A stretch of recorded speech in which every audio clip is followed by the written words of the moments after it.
micro et nous vous souhaitons, frères et sœurs, bonne écoute. Amen.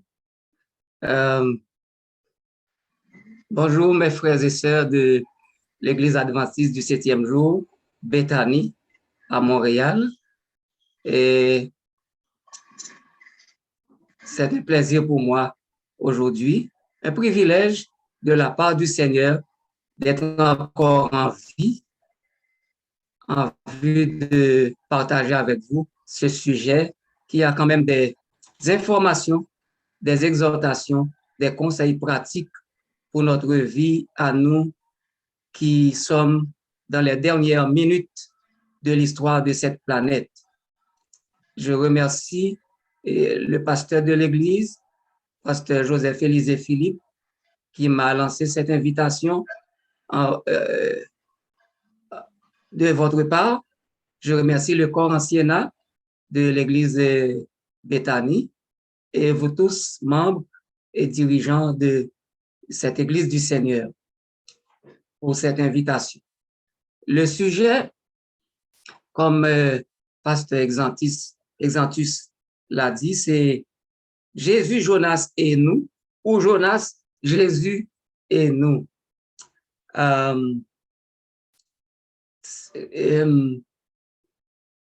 Maintenant, avant de commencer, j'aimerais adresser une invocation au Seigneur notre Dieu que nous adorons en ce sabbat, jour qu'il a mis à part de la création du monde. Nous inclinons la tête et nous prions. Bon Père, merci pour cette occasion que tu accordes à ton peuple de se réunir, bien que virtuellement, à cause des circonstances que toi, tu connais mieux que nous. Oui, nous te remercions pour ce privilège que tu nous accordes de nous réunir en vue de t'adorer, de chanter tes louanges et aussi d'écouter ta voix nous parler. Veuille, ô Dieu, nous assister puissamment par tes saints anges et par surtout ton Esprit Saint. Que ton Esprit nous imprègne tous et qu'il nous accorde un cœur docile, humble, pour recevoir avec amour sa parole inspirée et la vivre dans tous les jours de notre vie, tout en la partageant à ceux qui ne te connaissent pas. Reçois favorablement les paroles de ma bouche et les sentiments de mon cœur, ô Éternel, mon rocher et mon libérateur, par le nom de Jésus, notre Sauveur. Amen.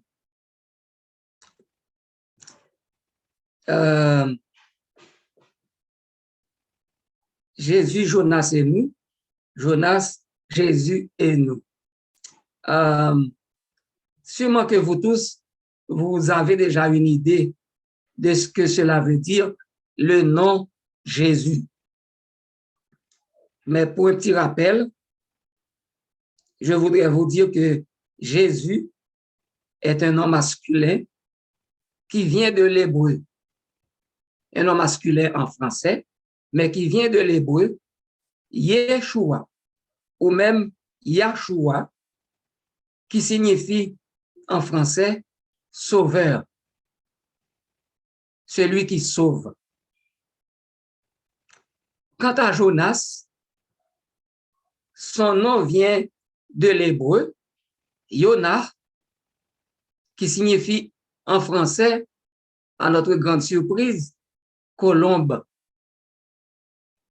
Quand vous voyez le nom Jonas quelque part, ce nom-là signifie colombe. Personnellement, quand j'ai lu ça, il m'est venu à la tête de me demander quel contraste entre cette colombe Jonas et la colombe que Noé avait lancée dans le vide pour aller vérifier si les eaux de la terre après le déluge étaient asséchées.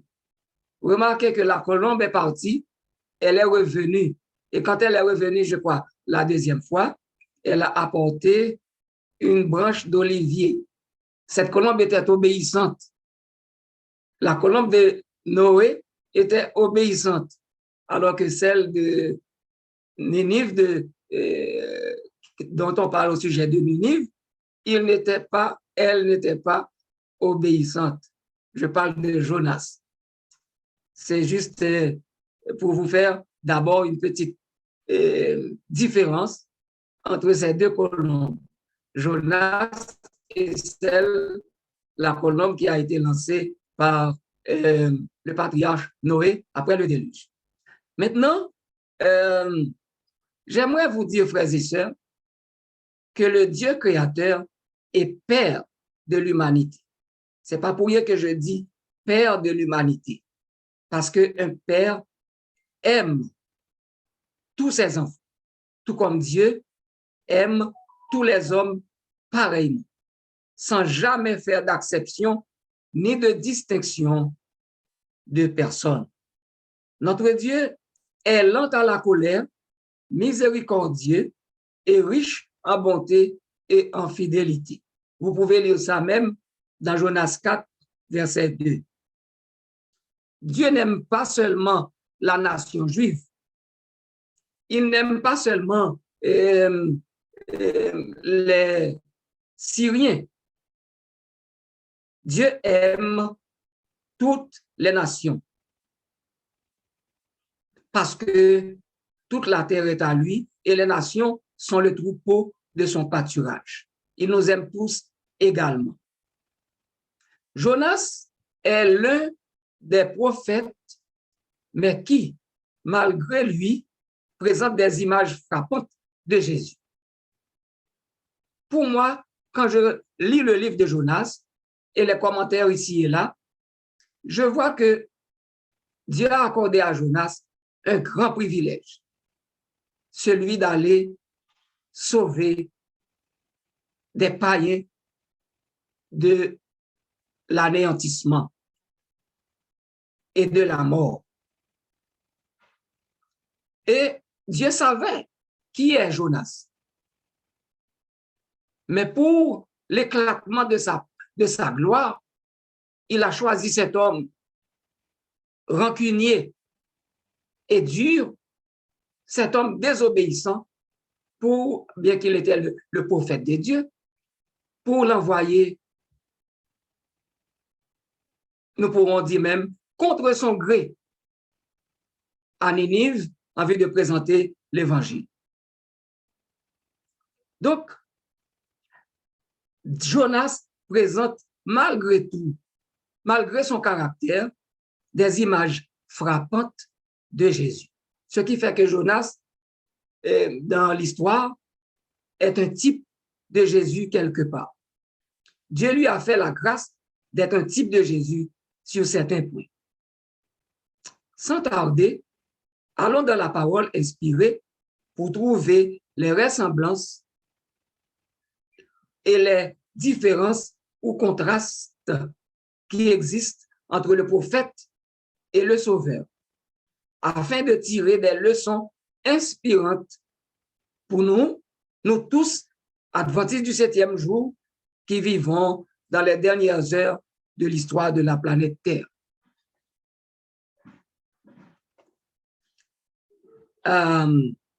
Voici des ressemblances et des contrastes entre Jonas et Jésus. Si vous lisez Jonas 1er verset 1 et 2 et Jonas 3 verset 1er, vous verrez que à 2 reprises, Dieu envoie le prophète à Ninive pour proclamer une publication dans le but d'amener ses habitants corrompus et violents à la repentance et ainsi leur éviter le jugement imminent de Dieu. Car, dit Dieu à Jonas, la méchanceté de cette ville est montée jusqu'à moi, jusqu'au ciel. Tout comme Dieu avait dit à Noé, à Abraham, concernant Sodome et Gomorrhe, eh bien, Dieu a dit la même chose concernant Ninive, sa méchanceté, son péché est monté jusqu'à moi, jusqu'au ciel. La même chose que Dieu a dit à Caïn, a dit à Caïn. Il a dit à Caïn, la voix du sang de ton frère est montée jusqu'à moi. Avant de frapper, nous l'avons vu dans la leçon de cette semaine, Dieu dit ces propos-là et il envoie un avertissement. Et pour ce qui concerne Caïn, Dieu lui-même est venu l'avertir du jugement. Donc, en ce sens, en envoyant Jonas, malgré lui, Dieu a fait de Jonas un sauveur pour les Nénivites. De même, Jésus, le sauveur de toute l'humanité, dans Jean 3, versets 17 et 18, a déclaré, Dieu, en effet, permettez-moi cette paraphrase, Dieu, en effet, a envoyé son Fils dans le monde pour qu'il, excusez-moi, pour que le monde soit sauvé par lui. Voici la raison pour laquelle Dieu a envoyé Jésus dans le monde, c'est pour que le monde soit sauvé par lui. Tout comme Dieu a envoyé Jonas à Ninive pour que Ninive soit sauvé par Jonas. Donc, en ce sens, Jonas est un type de Jésus. Encore, nous voyons d'autres points. Il y a ce qu'on appelle le résultat de l'évangélisation ou du travail de chacun. Les matelots dans Jonas 1er, verset 8 à 10, nous voyons que quand la mer était agitée, il est dit que c'est l'Éternel qui a agité la mer par un vent violent et de l'orage. Eh bien, quand les mariniers demandèrent à Jonas de décliner son identité et qu'il leur eut dit, je suis hébreu et je crains l'Éternel, le Dieu des cieux, qui a fait la mer et la terre. Verset 10, Jonas 1er, verset 10, ces hommes eurent une grande frayeur et ils lui dirent, il dit à Jonas, pourquoi as-tu fait cela? Car ces hommes savaient qu'ils fuyaient loin de la face de l'Éternel parce qu'il le leur avait déclaré. Alors, auparavant, ils ont invoqué leur Dieu, chacun a invoqué son Dieu pour le salut de tous les passagers et du personnel du bateau, mais leurs dieux n'ont pu rien faire. Mais quand Jonas leur a parlé du Dieu vivant, eh bien, ils se sont mis à invoquer l'Éternel. Et ils dirent, ô Éternel, ne nous fais pas périr à cause de la vie de cet homme et ne nous charge pas du sang innocent, car toi, Éternel, tu fais ce que tu veux. Remarquez, frères et sœurs, pour moi, c'est de l'ironie. Ces gens-là n'ont pas fait de l'ironie, mais dans l'histoire biblique, nous voyons que c'est de l'ironie. Jonas n'était pas un homme innocent. Pourtant, les marins ont déclaré qu'il était innocent à un point tel qu'il dit à Dieu de ne pas nous faire payer le sang de cet homme. OK? Contrairement à Jésus, lui qui est vraiment innocent, vous vous rappelez dans le jugement avec quand Pilate jugeait Jésus et discutait avec les Juifs qui réclamaient sa mort, les Juifs n'ont pas reconnu l'innocence de Jésus. Et ils ont même dit, comme pour défier Pilate, s'il est innocent, que son sang retombe sur nous et sur nos enfants. En d'autres termes, ils étaient tellement convaincus que Jésus n'était pas innocent qu'ils croyaient que son sang ne retomberait jamais sur eux parce que pour eux, Jésus méritait la mort. Or, Jésus, contrairement à ce qu'ils croyaient, était vraiment l'innocent des innocents. Jonas n'était pas innocent.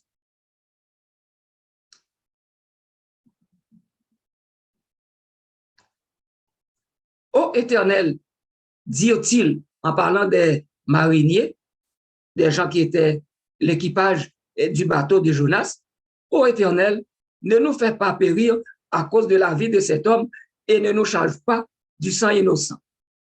Verset 16. Ces hommes furent saisis d'une grande crainte de l'Éternel et ils offrirent un sacrifice à l'Éternel et firent des vœux.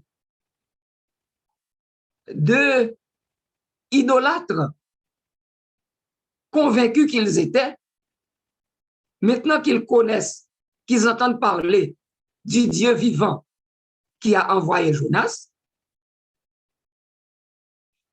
créateur du ciel et de la terre, quelle a été leur réaction? Ils ont adoré Dieu et lui ont offert des sacrifices dans la crainte, dans une grande crainte. Et même ils ont fait des vœux à l'Éternel. Même dans sa fuite, loin de la face de Dieu, des gens inattendus se sont convertis au passage de Jonas. Avant même de continuer, laissez-moi vous dire, si vous lisez toute l'histoire de Jonas, du livre de Jonas, vous verrez que tous les gens avec lesquels Jonas était en contact se sont convertis et ont donné leur cœur à Dieu. Sauf Jonas lui-même. Sauf Jonas lui-même.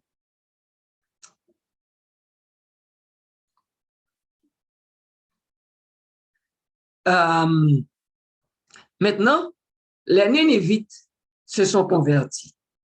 Jonas 3, versets 4 à 10. Jonas devait faire 3 jours de marche pour pouvoir contourner, ou si vous voulez, traverser toutes les rues de Ninive, parce que la ville était très grande. Donc, Jonas devait parcourir toute la ville en 3 jours. Mais les gens de Ninive, malgré leur dureté de cœur, leur violence et leur méchanceté, quand ils ont entendu la voix de Jonas a annoncé le jugement de Dieu qui était imminent, ils se couvrirent, excusez-moi, verset 5, les gens de Ninive crurent à Dieu. Ils publièrent un jeûne et se revêtirent de sacs depuis les plus grands jusqu'aux plus petits. Et au verset 6, la chose parvint jusqu'au roi. Et quand cette chose arrivait au roi, qu'est-ce que le roi, lui, il a fait? Eh bien, au verset 6, on nous dit,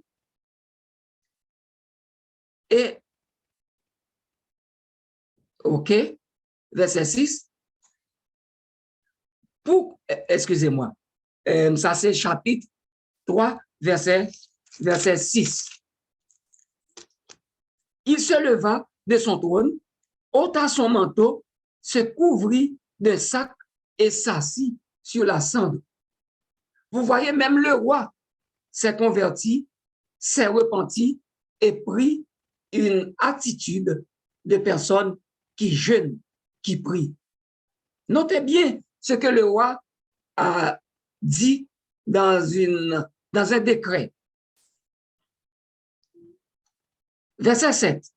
Il fit faire dans Ninive cette publication par ordre du roi et de ses grands, que les hommes et les bêtes, même les bêtes, les bœufs et les brebis, que personne ni aucun animal ne goûte de rien, ne pèse point et ne boivent point d'eau. Verset 8. Que les hommes et les bêtes soient couverts de sacs, qu'ils crient à Dieu avec force et qu'ils reviennent tous de leur mauvaise voie, c'est-à-dire qu'ils se convertissent, et des actes de violence dont leurs mains sont coupables. Maintenant, vous voyez, et les matelots que Jonas a rencontrés sur le navire, et les gens de Ninive se sont repentis et se sont convertis au Seigneur. Maintenant, qu'en est-il du message de Jésus-Christ? Qu'en est-il du message de Jésus-Christ? Excusez-moi, avant d'aller au message de Jésus-Christ, quand les gens de Ninive se sont repentis, on nous demande, et je pourrais vous demander, quelle a été la réaction de Dieu. Si vous allez toujours dans Jonas 3, versets 9 et 10, vous verrez ce qui suit.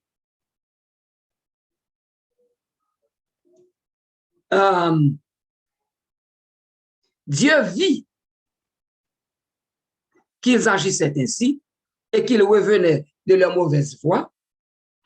Alors, Dieu se repentit du mal qu'il avait résolu de leur faire et il ne le fit pas. Dieu ne le fit pas.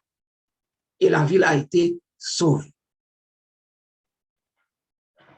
Maintenant, Jésus lui aussi, il est venu pour sauver les hommes de la ruine et de la mort, car nous étions vendus par la chute de nos premiers parents et par nos propres péchés.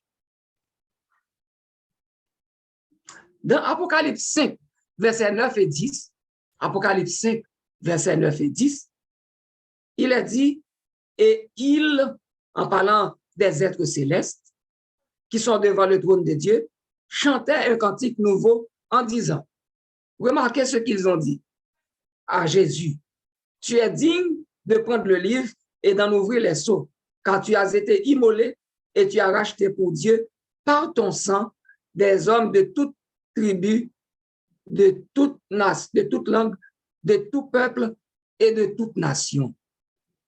Jonas a sauvé malgré lui, sans amour pour eux, les Ninivites, du petit jusqu'au plus grand. Mais Jésus, lui, il est venu pour sauver toute l'humanité.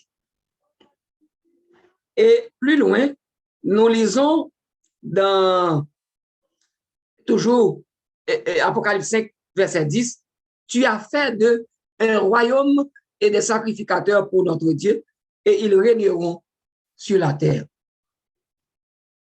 Voyez le résultat du sacrifice de Jésus, comparé à Jonas qui n'a pas fait de sacrifice. Au contraire, il ne voulait pas aller à Ninive. C'est ça qu'on appelle vraiment la grâce de Dieu. Dans Apocalypse 7, versets 9 et 10, après cela, je regardais et voici, il y avait une grande foule que personne ne pouvait compter, de toute nation, de toute tribu, de tout peuple et de toute langue. Ils se tenaient devant le trône et devant l'agneau, revêtus de robes blanches et des palmes dans leurs mains.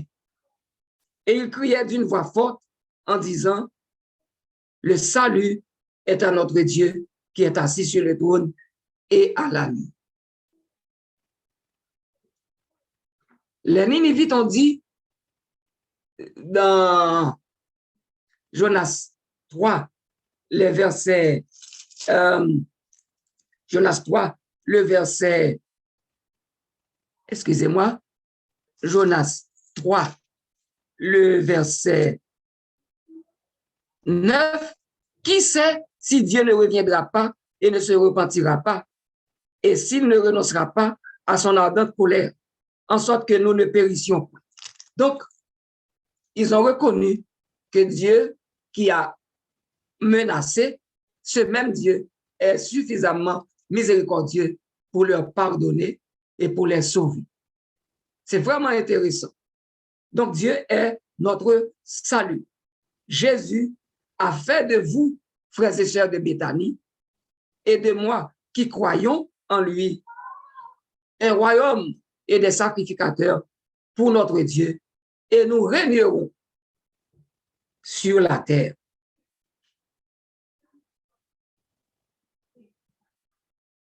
Et notez bien que les résultats du salut ou du sacrifice que auquel Jésus a consenti pour moi et pour vous, dans Apocalypse 7, verset 9, 10, c'est que la foule des élus est innombrable. Une grande foule que personne ne peut compter. À Ninive, il y avait 120 000 hommes, sûrement sans compter les femmes et les enfants. Mais au retour de Jésus, les rachetés seront innombrables.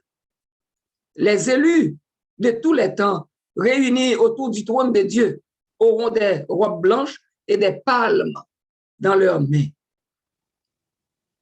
Et tous nous crierons en disant, le salut est à notre Dieu qui est assis sur le trône et à l'agneau. Ici, frères et sœurs, ce ne sont pas 8 personnes comme au cas de Noé qui a prêché pendant 120 ans, ni de Jonas qui a prêché pendant un jour et qui, malgré lui, a gagné toute une ville de 120 000 hommes à Dieu. Jésus a sauvé des hommes de toute la terre et ils sont innombrables. En passant, frères et sœurs de Béthanie, notez bien que Jonas, la colombe rancunière, la colombe désobéissante, c'est le prophète dont la prédication a eu un grand nombre de convertis. 120 000 hommes, sans compter les femmes et les enfants qui avaient dans la ville. On pourrait dire dans les 240, 260 000 personnes, à 300 000 personnes qui étaient sauvées à Ninive, sans compter les animaux aussi. C'est du jamais vu. Du temps de Noé. Et puis, s'il vous plaît, Jonas a prêché pendant un jour au lieu de 3 jours. Et les gens se sont vite repentis. Noé, lui, il a prêché pendant 120 ans et seulement 7 personnes ont cru à son message. Toutes les autres ont péri. Et enfin, lui-même et les 7 autres personnes, sa femme et leurs fils, leurs 3 fils avec leurs femmes, ils n'avaient pas encore d'enfants, qui sont entrés dans l'arche. On pourrait dire, quel échec! Pendant 120 ans, et puis seulement 7 personnes qui ont écouté le prédicateur et qui se sont repentis. C'est drôle. C'est drôle. Pierre a prêché à la Pentecôte, 3000 âmes se sont converties. Je ne sais pas combien de temps a duré son message. Peut-être qu'il a prêché pendant 20 minutes. Eh bien, 3000 âmes se sont converties. Mais Jonas, c'est lui qui a eu le plus de succès. Je ne sais pas pourquoi, mais souvent, Dieu fait les choses pour sa gloire. Parce que si nous nous enorgueillissons à cause de nos succès, oubliant que c'est Dieu qui nous a donné ses succès, eh bien là, nous allons pécher contre Dieu. Bon, nous continuons. Bateau, tempête, dormir, calme, etc. Dans les deux cas, puisque nous sommes en train de comparer Jonas et Jésus, dans les deux cas, il y eut une tempête sur la mer qui menaçait de faire couler le bateau et faire périr tous les occupants. Jonas 1er, verset 4 à 6, Marc 4, verset 35 à 41. Et je vous donne les références pour que vous puissiez les prendre. Jonas est allé dormir au fond du bateau. Pourquoi il est allé dormir au fond du bateau? Pensez-vous que c'était pour rien? Non, il s'est dit, peut-être, si ça coule, je mourrai, car je ne veux pas aller présenter l'évangile à ces gens qui ont fait tant de mal à notre nation et aux autres peuples. Alors, il est allé dormir au fond du bateau, alors que Jésus, lui, il est allé dormir derrière le bateau, sur le coussin, confiant en la protection de son Père. Le pilote de Jonas se précipite face aux insuccès de leur invocation des idoles. Eh bien, le pilote se précipite au fond du bateau pour demander de l'aide à Jonas. Il lui dit, au verset 6, c'est Jonas 1er, verset 6, il lui dit, pourquoi dors-tu? Lève-toi, invoque ton Dieu. Peut-être voudra-t-il penser à nous et nous ne périrons pas. Jonas n'invoque pas Dieu. Vous verrez que Jonas n'a pas invoqué Dieu. Eux, ils ont invoqué leur Dieu, ou si vous voulez, ils ont évoqué leur Dieu, mais Jonas n'a pas invoqué son Dieu pour ces gens-là. Mais il préfère mourir noyé plutôt que d'aller sauver les Ninivites. Pour cela, il leur demande de le jeter à la mer pour mettre fin au projet de salut de Dieu pour les Ninivites. Les Ninivites que Dieu aime comme les Juifs. Sitôt qu'il a été jeté dans la mer, Dieu fit arrêter la tempête et la mer se calma. Sitôt que Jonas fut jeté à la mer, Dieu a calmé la mer et la tempête. C'est important, c'est que Dieu voulait extraire Jonas.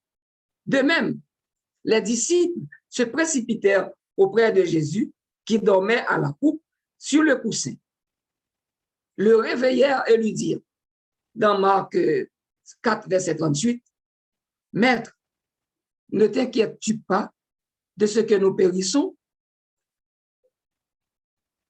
Ici, les disciples semblent comprendre qu'avec tant de ballottements, avec tant de secousses, avec de l'eau qui tombe sur tout le monde, Jésus était sur le coussin en arrière du bateau. Sûrement que de l'eau est tombée sur lui aussi, mais il continuait à dormir de toute apparence. Donc, les disciples ont compris que personne ne saurait continuer à dormir dans un tel contexte.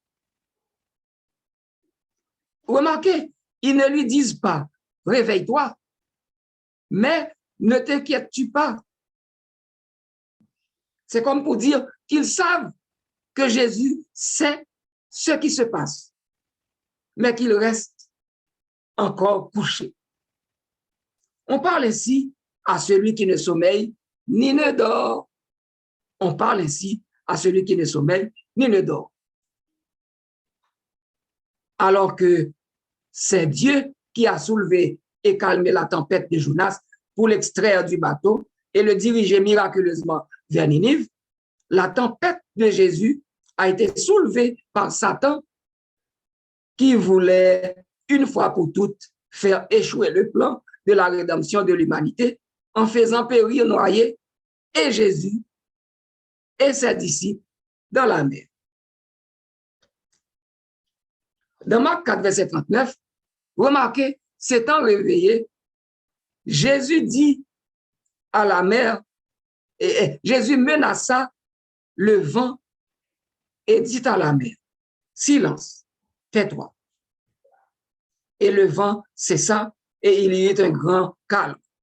Je ne suis pas théologien, mais mes amis, mes frères et sœurs, on nous dit que Jésus menaça le vent. Écoute, si je menace une table, quel mal puis-je faire à cette table qu'elle va ressentir? Si je brûle la table, est-ce qu'elle va le savoir? Est-ce qu'elle va le sentir? Si je menace une table parce qu'elle est mal placée, est-ce qu'elle va se mettre au bon endroit? Parce que je lui dis, si tu refuses d'aller, je vais te mettre dehors et te brûler. Donc, ici, implicitement, nous comprenons que Jésus menaçait les démons qui ont soulevé les vents pour détruire et lui et les disciples. Nous continuons. Jonas, dans le ventre du poisson, 3 jours et 3 nuits. Et aussi 3 jours et 3 nuits pour Jésus. L'Éternel fit venir, Jonas 2, verset 1 à 3, l'Éternel fit venir un grand poisson pour engloutir Jonas. Et Jonas fut dans le ventre du poisson 3 jours et 3 nuits. Jonas, dans le ventre du poisson, pria l'Éternel, son Dieu. Il dit, dans ma détresse, j'ai invoqué l'Éternel et il m'a exaucé. Du sein du séjour des morts, j'ai crié et tu as entendu ma voix. Permettez-moi de poser cette question. Est-ce qu'on peut douter de cette repentance de Jonas? Plus loin, nous verrons si on peut douter ou non de cette repentance. Plus loin, nous voyons que Jésus, dans le sein de la terre, a passé 3 jours et, comme il le dit, 3 nuits. Matthieu 12, versets 40 et 41, que la fille nous a lu tantôt.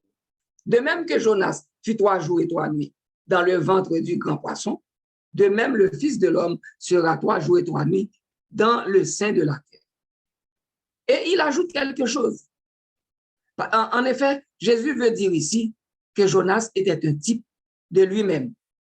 Jonas annonçait par cette image de 3 jours et 3 nuits dans le ventre du grand poisson, Jésus qui allait mourir pour l'humanité en passant 3 jours et 3 nuits dans le sein de la terre. Donc, il est un type, en ce sens, de Jésus. Mais Jésus ajoute dans Matthieu 12, verset 41, les hommes de Ninive se lèveront au dernier jour, au jour du jugement, avec cette génération et la condamneront parce que les gens de Ninive se sont repentis à la prédication de Jonas, qui ne les aimait même pas. Et voici, moi, Jésus, je suis bien plus que Jonas. Et pourtant, vous ne me croyez pas. C'est pourquoi les gens de Ninive qui ont cru à Jonas, le rebelle et le rancunier, ils se sont repentis. Mais moi, je suis beaucoup plus grand que Jonas. Je vous annonce l'évangile dans toute sa pureté. Je vous aime. Je suis venu du ciel pour vous sauver et vous ne croyez pas en moi. Eh bien, au dernier jour, les gens de Ninive vont vous juger et vont vous condamner. Alors que Jonas était vivant, toujours des différences ou des ressemblances, alors que Jonas était vivant dans le ventre du grand poisson et qu'il était comme mort pour aller sauver les Ninivites du jugement imminent, en effet, c'était un symbole de Jésus qui allait passer 3 jours et 3 nuits dans le sein de la terre, Jésus, lui, était bel et bien mort pour nos péchés et enseveli dans le tombeau de Joseph d'Arimathée. Il fallait que Jésus mourût par amour pour nous, afin que nous soyons sauvés et ayons la vie. Jonas n'aimait pas du tout les Ninivites. Tout ce que Jonas voulait, c'est leur anéantissement pour se venger. 3 jours et 3 nuits pour les deux. Et nous, frères et sœurs, au dernier jour, est-ce que les gens de Ninive vont nous condamner pour nous être comportés comme Jonas et comme les incrédules qui n'acceptent pas Jésus comme le sauveur personnel, alors qu'il est infiniment plus grand que Jonas qui, en un seul jour et en très peu de mots, a pu les convaincre de se repentir à salut? Notez bien, dans Jonas 3, verset 5, nous répétons ça, les gens de Ninive crurent à Dieu, ils publièrent un jeûne et se revêtirent de ça. Depuis les plus grands jusqu'aux plus petits. Toute la ville. Dans Jonas 3, verset 10, Dieu, comment a-t-il réagi? Dieu vit qu'ils agissaient ainsi et qu'ils revenaient de leur mauvaise voie. Alors Dieu se repentit du mal qu'il avait résolu de leur faire et il ne le fit pas. Il ne veut pas que le méchant meure. Dieu ne veut pas que le méchant meure, mais qu'il change de conduite et qu'il soit sauvé. Jean 3, verset 16. Dieu a tant aimé le monde qu'il a donné son Fils unique afin que quiconque, quel qu'il soit, croit en Jésus, ne périsse point, mais qu'il ait la vie éternelle. Et les Ninivites furent sauvés. Dans Isaïe 53, verset 11, on nous dit une des raisons pour lesquelles Jésus est venu. C'est parce qu'il a vu que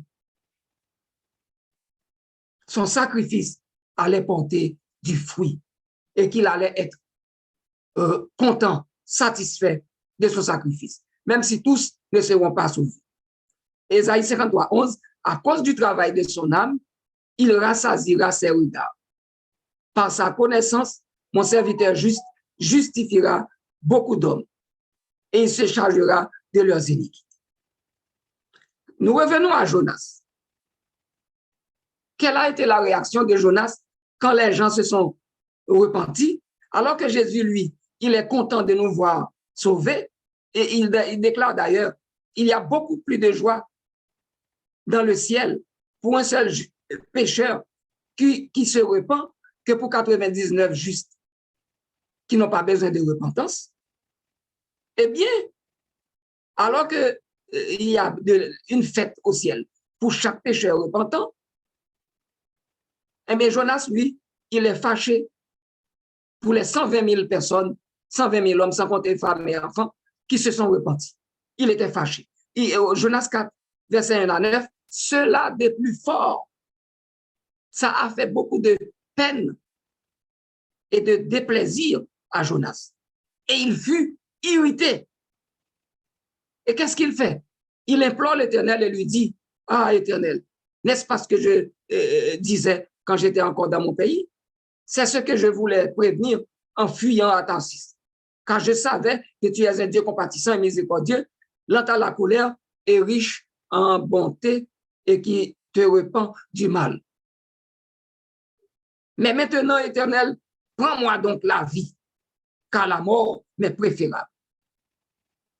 Adjewa, car la mort m'est préférable. Verset 4. L'Éternel répondit à Jonas, fais-tu du bien de t'irriter? Fais-tu du bien de t'irriter? Verset 5. Et Jonas sortit de la ville et s'assit à l'orient de la ville. Là, il se fit une cabane et s'y tint à l'ombre jusqu'à ce qu'il vît ce qui arriverait dans la ville. Remarquez, frères et sœurs, que comme Caïn, quand Dieu lui posa la même question, pourquoi es-tu irrité? Jonas n'a rien répondu la première fois. L'Éternel Dieu fit croître un ricin qui s'éleva au-dessus de Jonas pour donner de l'ombre sur sa tête et pour lui ôter son irritation. Vous voyez la bonté de Dieu. Jonas éprouva une grande joie à cause de ce ricin. Mais le lendemain, à l'aurore, Dieu fit venir un ver qui piqua le ricin et le ricin sécha.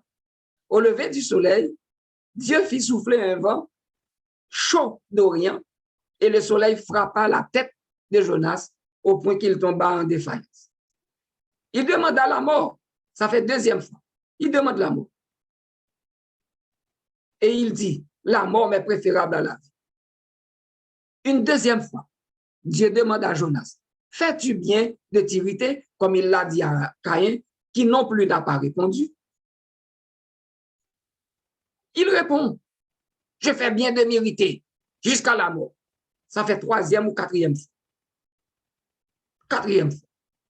Il demande la mort.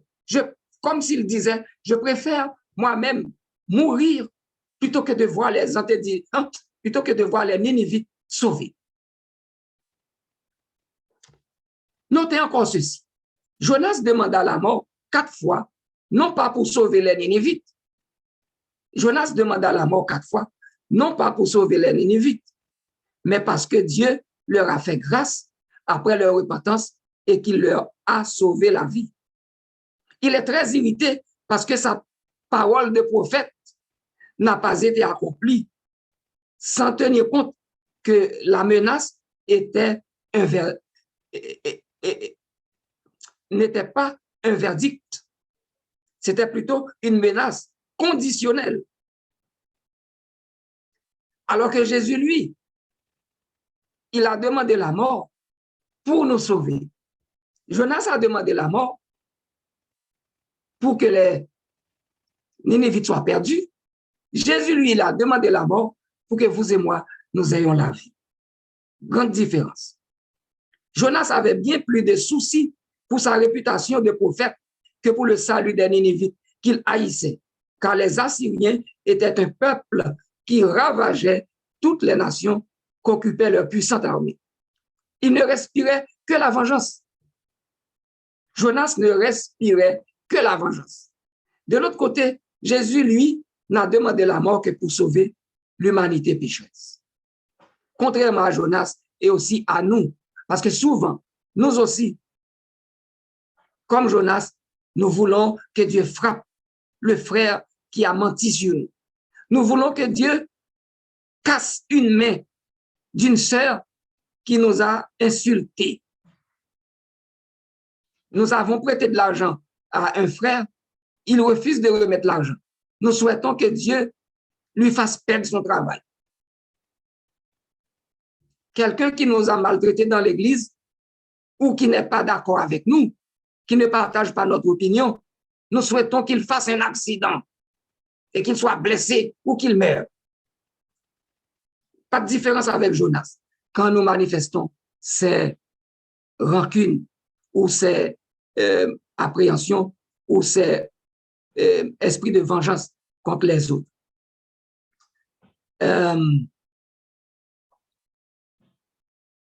OK? Et puis, il a dit, frères et sœurs, dans Philippiens 2, versets 5 à 8, que vous connaissez très bien, ayez en vous les sentiments qui étaient en Jésus-Christ, lequel, malgré sa divinité égale avec le Père, n'a point regardé cela comme une proie à arracher d'être égal avec Dieu.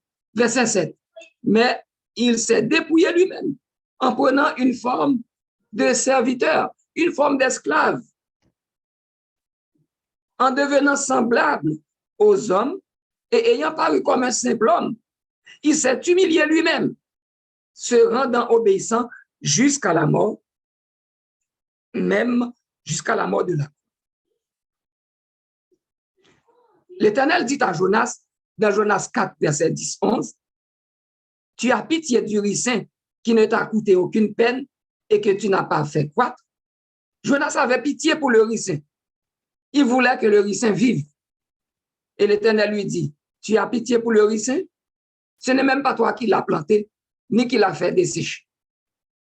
Et puis moi, qui ai créé tous les hommes sur la terre, je suis leur père.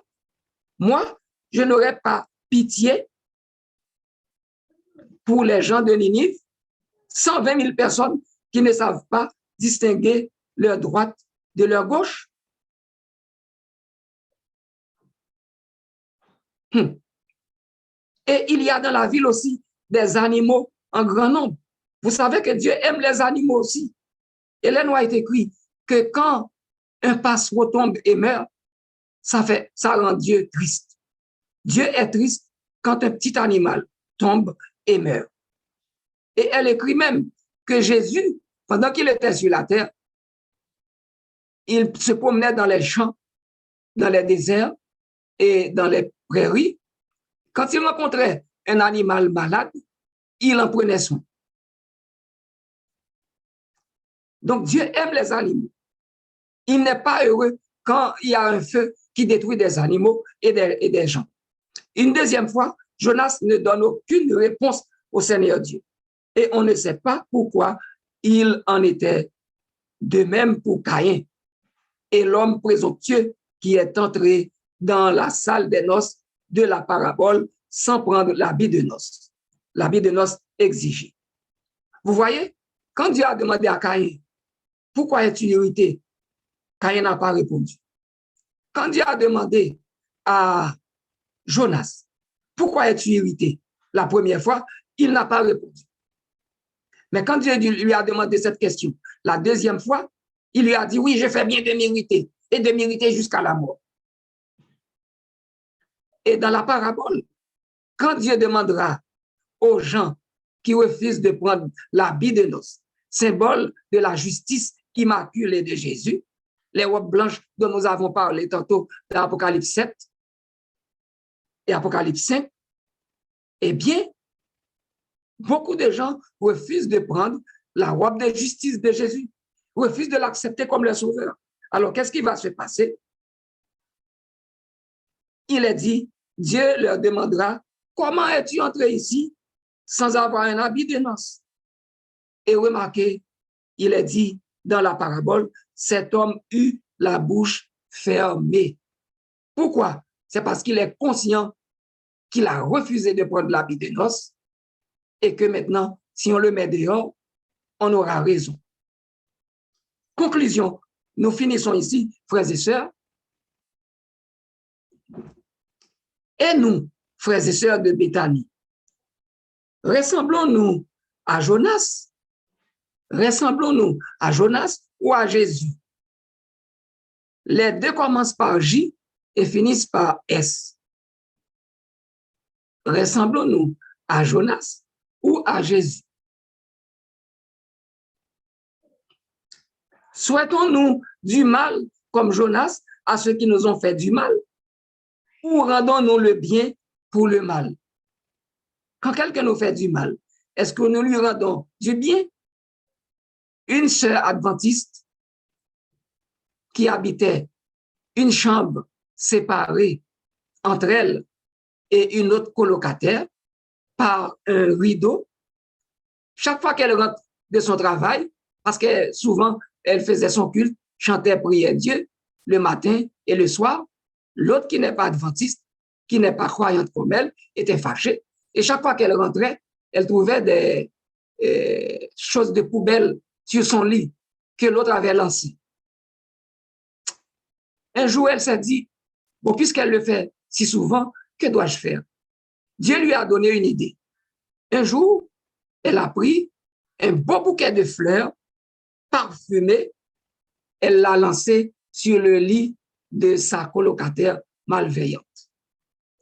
Quand l'autre est rentrée chez elle, elle a trouvé ce beau bouquet de fleurs parfumées sur son lit. Elle fondit en larmes. Elle fondit en larmes. Elle pleurait amèrement.